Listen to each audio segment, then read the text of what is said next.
le temps passe et il nous reste un petit quart d'heure pour aller au bout de cette table ronde. Il y a quelques questions, certaines qu'on a déjà traitées, qui ont été posées par des participants de la salle. Moi, j'ai envie, avant d'aller vers la conclusion, de savoir un peu, on est assez optimiste en général dans la période actuelle, mais bon, ça bouge beaucoup, ça s'agite beaucoup. Est-ce qu'il n'y a pas des grands risques pour que tout bouge, pour que rien ne change ? Et donc, c'était un peu le sens de la question en se demandant si les ambitions affichées actuellement sont à la hauteur des enjeux, mais surtout, est-ce que ces ambitions vont se transformer et quels sont les risques que ça bloque, où sont les points de blocage et peut-être par miroir où sont les points de levier, mais ce serait intéressant d'avoir vos avis à vous trois sur...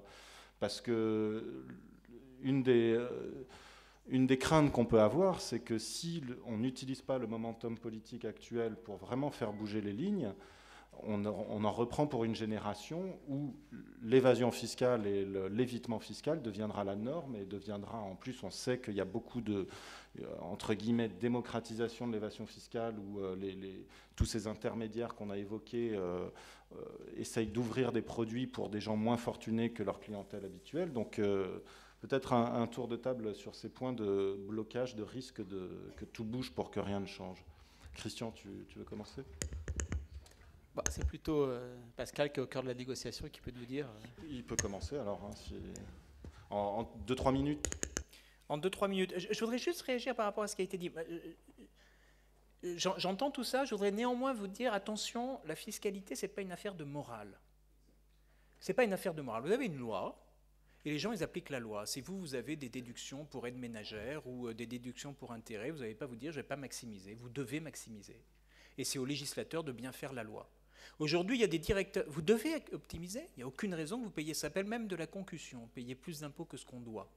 Et c'est pénalement répréhensible. Vous voyez ? Sachez-le. Si votre inspecteur des impôts vous abîme. C'est des dons qui sont déduits ensuite. Non, mais je rigole là. Mais ce que je veux dire, c'est que, attention au discours moralisateur. Vous devez des impôts, vous payez vos impôts. Alors, bien sûr, il y a une zone grise. Il y a une zone grise. La zone grise... Elle est sur, c'est légal, mais ça pourrait une palette, ça dépend un peu de l'interprétation. Est-ce que je pousse ? Et ce que l'on constate au cours des 20 dernières années, c'est qu'un certain nombre de groupes ont poussé, et ont poussé beaucoup trop loin. Et donc là, il y a sans doute un aspect de responsabilité. Il y a un aspect de responsabilité sociale des groupes. Mais attention à ne pas tomber dans le discours moralisateur. Après tout, on aurait une double appartenance. J'appartiens à mon groupe, mais j'appartiens à mon pays, et donc je dois vérifier que... Non, enfin, il y a la loi, il faut appliquer toute la loi. Il faut que les lois soient faites intelligemment, qu'il y ait moins d'exemptions. Enfin, que vos parlementaires, que nos parlementaires cessent de prévoir des exemptions ici, des exemptions là, des trucs subtils et autres. Voilà. Non, je pense que c'est important de faire le point. Alors maintenant, est-ce qu'on a un momentum ? Oui. Je peux être bref. Non, mais on l'a aujourd'hui. On ne l'a pas pour des raisons absurdes. On l'a pour des raisons dramatiques. On est dans la pire crise qu'on ait tous connue. Et dans cette crise-là, in fine, vous avez le politique qui dit « je ne peux pas faire face ». Je ne peux pas politiquement faire face au fait d'augmenter. La TVA a augmenté dans 25 des 33 États membres de l'OCDE qui ont une TVA. Les États-Unis n'ont pas de TVA. Tous les autres en ont. Elle augmente dans 25. Et en même temps, vous avez les grands groupes multinationaux qui auraient un taux effectif d'imposition 5 à 6 fois inférieur au taux nominal d'imposition. C'est juste pas possible. Donc, on a un momentum et on a par ailleurs une économie qui se mondialise avec les pays émergents et autres qui rentrent dans le débat et qui font que les choses sont affreusement compliquées, mais vous avez un G20 qui envoie des messages qui sont sans ambiguïté sur le volet évasion fiscale, c'est le BEPS, et sur le volet fraude fiscale, c'est ce dont on n'a pas parlé, mais dont vous avez parlé ce matin sur l'échange automatique de renseignements. Donc, est-ce que c'est en train de bouger ? Oui. Est-ce que ça va bouger ? Oui. Est-ce qu'on ira aussi loin qu'on le souhaiterait ? Peut-être pas. Mais aujourd'hui, je ne vois pas d'obstacle majeur à ça. D'accord. Donc, pas de risque de blocage, a priori. A priori. Non, mais vous pouvez, on peut toujours, enfin, on peut rigoler. Non, mais parce qu'on parlait de, mais on parlait de la souveraineté des États tout à l'heure, qui peut être un blocage parce que la souveraineté des États, elle n'a pas empêché la conclusion de conventions fiscales, elle n'a pas empêché la mise en place d'un système de fiscalité internationale. Je ne dis pas que c'est facile, je dis que ça va être très compliqué, mais qu'on peut avancer, qu'il y a une convergence et que même des pays comme l'Irlande ou les Pays-Bas disent, on va être obligé de changer, on va mettre fin à certains régimes. Donc, on est en train de bouger. Alors c'est beaucoup plus confortable de se dire non, rien ne bougera jamais, tout est pourri. Mais je ne crois pas que ce soit le mais sur la question de la souveraineté, parce que c'est souvent avancé justement pour justifier de certaines dispositions, mais on est en même temps, c'est assez contradictoire avec le fait que, par exemple, au niveau européen, on a délégué un certain nombre de pouvoirs importants à une instance supranationale, à des instances supranationales. Aucun en matière de fiscalité. Ce qui est très intéressant, dans l'Union européenne, vous avez rien. On a évoqué ces questions-là. Donc on a à la fois abandonné de la souveraineté, et la question des paradis fiscaux est aussi une question de souveraineté par rapport aux États qui en sont les victimes.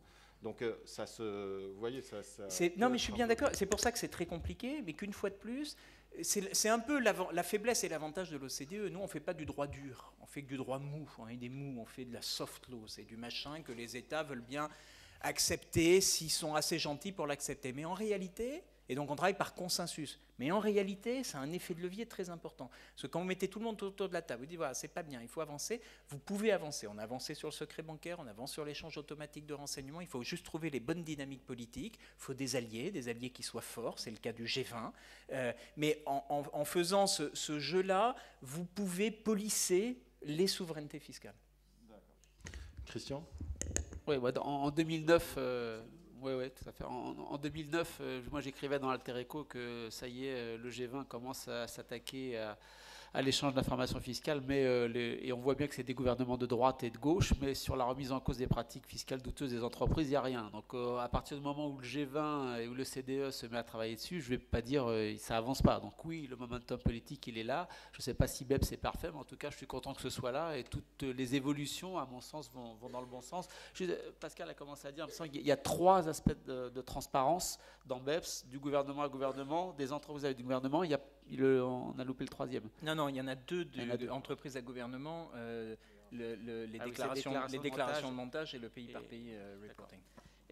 Donc non, bien sûr, c'est un combat politique qui est extrêmement fort. Il n'y a pas seulement que les États, la souveraineté des États. Aujourd'hui, qui écrit la règle internationale? Il n'y a pas que les États, il n'y a pas que le G20 ou le CDE, il y a aussi les grands acteurs privés. Donc nul doute que les entreprises, les banques, ce que j'ai essayé de montrer tout à l'heure sur l'utilisation par les banques françaises, je pense, des îles Caïmans, fait que vous voyez bien que c'est au-delà de l'utilisation de ces territoires simplement pour échapper à l'impôt. Ça fait partie du business model des banques européennes, ça fait partie du business model des banques françaises que d'avoir peu de capitaux, que de s'endetter beaucoup, et de s'endetter notamment en dollars à partir de ces territoires. Et ça permet, oui, sûrement d'échapper aux impôts, mais ce sont aussi des territoires d'opacité financière qui vont permettre de prendre des risques. Et là, le G20 d'avril 2009 à Londres avait bien identifié ça, en disant ces territoires, ils posent problème. Ils posent des problèmes fiscaux, bien sûr, mais ils posent aussi des problèmes d'instabilité financière internationale. Et là, autant on avance avec l'échange automatique d'informations sur les individus, autant on essaie d'avancer de côté britannique visiblement sur le secret des trusts, autant on avance sur la mise en cause du secret bancaire à des fins fiscales, autant maintenant il semblerait qu'avec BEPS on puisse avancer au niveau des pratiques fiscales douteuses des multinationales, autant il n'y a rien qui est fait pour remettre en cause le fait que ces territoires nourrissent l'instabilité financière internationale. Donc ça va être au-delà des questions fiscales, remettre en cause le business model des acteurs financiers. 1, c'est pas évident. 2, comme Pascal Saint-Amand l'a dit, ça va prendre du temps. Si on a de la chance, en 18 mois, c'est là, il a tout à fait raison. Si on arrive en 18 mois, ce sera marqué d'une pierre blanche sur les calendriers parce qu'on n'aura jamais été aussi vite. Mais tout le monde, et sur l'échange automatique et sur les pratiques fiscales douteuses des multinationales, va essayer de réduire au maximum, me semble-t-il, le périmètre et d'allonger la durée avant que ça se mette en place. C'est là, à mon avis, les 2-3 points de blocage éventuels. Oui, Cécile, vous vouliez réagir aussi à la remarque de Pascal Saint-Amand. Oui, sur le fait que la fiscalité ne serait pas une affaire de morale. Alors, je vois bien ce que vous voulez dire, mais je ne suis pas complètement d'accord, même voire pas du tout d'accord, parce que justement, tout le problème, c'est que la loi, alors d'une part, je reprends ce qu'on évoquait à propos de que ce soit la soft law ou la hard law, quand on repère que la loi est à la fois inopérante, vraiment non pratiquée, et qu'elle contribue à pénaliser lourdement certains acteurs ou certains États, eh bien là, s'il ne s'agit pas d'une question de morale, de quoi s'agit-il? Il ne s'agit pas d'avoir un discours je ne sais pas comment dire, bien pensant, moralisateur et tout ce qu'on veut, mais c'est se dire que les questions de fiscalité sont des questions qui nous obligent à regarder des questions à la fois évidemment de légalité, mais aussi de légitimité des pratiques.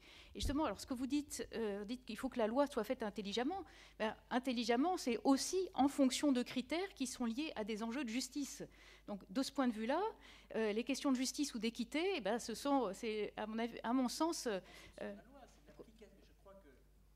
Pardon d'intervenir à nouveau. Non, ce que je voulais dire, c'est la conception d'un système légal. Bien sûr, il dépend de différents facteurs, dont un facteur de sens de la justice du peuple en cause. Ce à quoi je réagissais, c'est dire une entreprise qui optimiserait n'aurait pas forcément un comportement moral. Et là, je dis attention. Bien sûr, il y a une zone grise et pousser, aller jusqu'au bout, faire passer un chat pour un chien parce qu'il y aurait une exonération, ça ne va pas. Néanmoins, attention à ne pas dire, mais finalement, avec la morale, je sais quelle est la facture fiscale que je dois payer. Voilà, c'était sur ce point-là que je commentais. Non, mais bien sûr, ça c'est une question ensuite de débat public, mais il y a un certain nombre de pratiques justement qui étaient, pour le coup, dans les zones grises, voire complètement cachées, jusqu'à une date assez récente, parce que les acteurs n'avaient aucun intérêt à ce que ça soit rendu public et que ça fasse l'objet de délibérations dans l'espace public pour savoir justement ce qui correspond à des formes d'équité. Et il me semble qu'une des difficultés, mais qui a été soulevée à propos de la volonté des États de rester souverains en matière fiscale, c'est que là, on touche aussi la question beaucoup plus globale de l'architecture internationale et de la prise en compte de biens communs et biens publics mondiaux. Et là, je rejoins ce que Christian évoquait à propos du changement des business models pour les acteurs financiers. Il me semble que ce qui est aussi en cause derrière toutes ces pratiques, c'est quand même une représentation de notre modèle économique mondialisé, financiarisé à outrance, qui a des effets délétères par rapport à l'avenir de la planète. Et donc, le changement des business models, il est à tous les niveaux. Et là, on peut penser que de jouer sur les aspects fiscaux et les aspects financiers est une manière de repenser la contribution des entreprises à cette préservation des biens communs mondiaux. Et là, il me semble, alors peut-être, ça, ce serait un facteur qui peut être un levier pour les entreprises à l'heure actuelle, puisque quand même, leur intérêt bien compris va dans le sens quand même de la préservation de la planète à long terme. Alors même si pour l'instant on est quand même, je travaille pas mal sur des questions d'industrie lourde comme le pétrole, on est vraiment dans des enjeux à très court terme, mais n'empêche que ce soit les industries extractives ou autres acteurs sont obligés de se poser la question des effets de leurs activités pour les décennies qui viennent. Et il me semble que là, on voit bien le lien entre les aspects financiers et fiscaux et ces enjeux macro.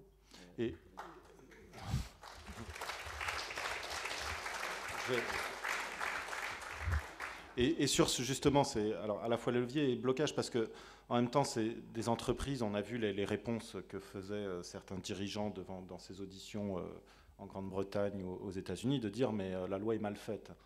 Mais en même temps, on voit bien un lobbying important de ces entreprises sur les négociations internationales pour empêcher que ces lois bougent. Donc comment on peut... Est-ce que ça peut mettre en péril tout l'espoir qu'on peut avoir en ce moment sur l'évolution de la situation ? C'est une grande question évidemment, et là je pense que les entreprises sont en cause, mais aussi les pouvoirs publics, et là on touche les défaillances à l'heure actuelle, que ce soit des négociations sur le climat ou sur un certain nombre de sujets. Là je reviens d'Inde, discuter à la fois avec les pouvoirs publics qui accueillent les investisseurs étrangers dans certains États, et avec des multinationales, et c'est vrai qu'on a l'impression que pour l'instant on est quand même piégé, notamment pour les grands émergents, par un discours qui consiste à dire tant que vous, pays du Nord, vous ne montrerez pas l'exemple, en termes de changement très profond, pas simplement des business models, mais de vos modes de vie. En gros, ça veut dire comment nous arrivons à mettre en œuvre des projets de décroissance. Alors ensuite, il faut se méfier des mots, mais se dire comment est-ce qu'on promeut une autre croissance et la création d'emplois qui soit assise sur des business models complètement transformés. Et alors, d'un pays comme l'Inde, les pouvoirs publics vous disent, mais en gros, vous n'êtes pas crédible pour l'instant, et comment voulez-vous que nous n'ayons pas, pour l'instant, à l'esprit, l'impératif de faire accéder la classe moyenne indienne, par exemple, à des voitures individuelles ou autres. Et donc là, on voit bien qu'on est... Et c'est la même chose. Et du coup, ils vous expliquent qu'ils offrent des conditions fiscales extrêmement avantageuses pour ces entreprises, de manière à favoriser le développement par la croissance. Et par ailleurs, ils vont aussi reconnaître que leurs grandes villes sont complètement polluées, qu'il y a des embouteillages pas possibles, et que même en termes d'aménagement du territoire à court terme, il faut changer les choses. Et là, alors on dépasse le sujet de la lutte contre les pratiques d'optimisation fiscale, mais Mais je crois que les choses se tiennent, c'est-à-dire que c'est vraiment une logique d'ensemble qui est à repenser. Et de ce point de vue-là, moi, les blocages que je perçois, c'est à ce niveau-là. C'est-à-dire nous mettre d'accord profondément sur l'urgence qu'il y a à changer radicalement nos modèles.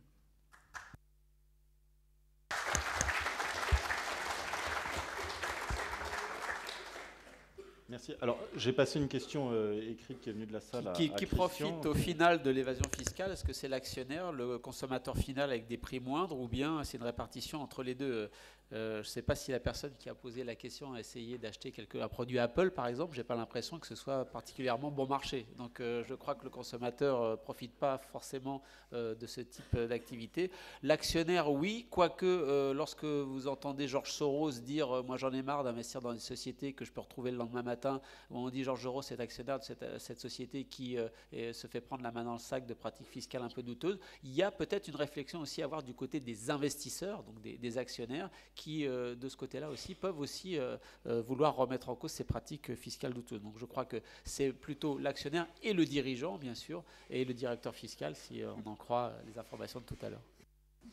Alors peut-être deux autres, un petit mot de conclusion avant de passer la main à nos parlementaires qui vont venir justement dire un peu ce qu'ils font et ce qu'ils veulent faire après nous. Ça tombe bien, je crois que ça va dépendre de la dimension politique. On ne peut changer les choses que lorsqu'il y a une volonté politique. Et donc il appartient aux politiques de prendre leurs responsabilités. Ça vaut pour tous les États du monde.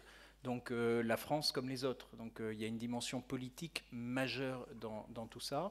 Je crois qu'il y a une autre dimension, c'est peut-être cynique de le dire, mais j'aimerais renchérir sur ce que vient de dire Christian. Il y a une dimension actionnaire, en fait. Les actionnaires ont, dans la société actuelle, un pouvoir très très grand.